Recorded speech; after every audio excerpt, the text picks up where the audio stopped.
વડોદરાના 31 સ્મશાનોના ખાનગીકરણનો વિવાદ ઉછળ્યો. છાણી સ્મશાનમાં લાકડાના વિતરણ મુદ્દે ગેરવર્તનની નીતિ સામે આવી છે. ભાજપના પૂર્વ ચેરમેન અને કોંગ્રેસ કાઉન્સિલરો વચ્ચે ઝપાઝપી થઈ જવા પામી. લોકસેવા સંસ્થાઓના દાનલાયક લાકડા વિતરણ પર વિવાદ સર્જાયો.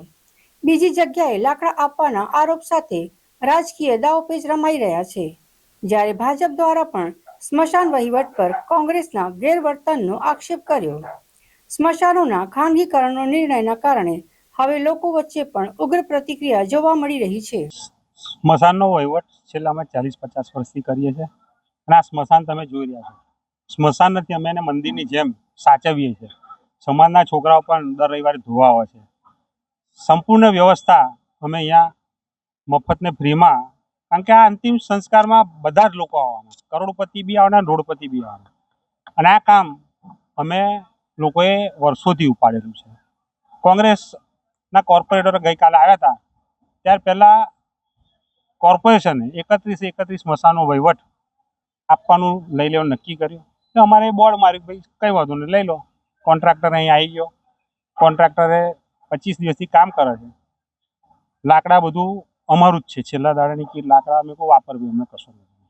ગઈકાલે અમે કમિટીવાળા બધા અહીંયા બેઠા હતા કે ભાઈ આ લાકડા કીટ બધું આપણું મફત વાપરે છે, પૈસા તો કોન્ટ્રાક્ટર લઈ જવાનો. તો મેં કહું આપણે એવું કામ પ્રજાના પૈસાનું આપણને પાપ લાગે. બધા ભેગા થઈને કે આપણે લાકડા જે છે 3-4 હજારમાં આજુબાજુ ગામના સ્મશાનોની અંદર આપણે દાન કરવું. એટલે કાલે નક્કી કર્યું, કાલે સવારથી ટ્રેક્ટરો ભરાતા હતા. સિસવા, આજોડ, ડુમાળ, પદમલા, રાણિયા, આ બધામાં ભરવાનું ચાલુ. આજે બી અત્યારે ભરાય. કાલ રાતે કોંગ્રેસના 2 કોર્પોરેટર આવી, 3 પુષ્પાબેન આવ્યા હતા, પણ પુષ્પાબેન સમજાય રહી, એ સમજી ક્યાંક નીકળી ગયા. બંને કોર્પોરેટર આવીને જે લાકડા ભરતા હતા એ લોકો બહારના છોકરા હતા, એટલે એમને અપશબ્દો બોલીને ધમકાવતા હતા. કોર્પોરેશનના લાકડા તમે કોને પૂછીને ભરો છો?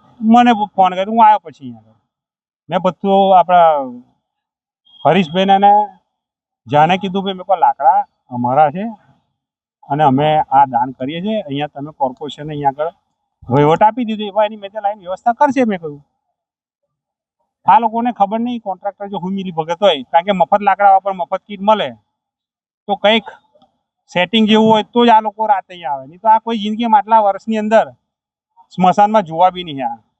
1000 રૂપિયાની પાવતી બી નહીં ફાડી.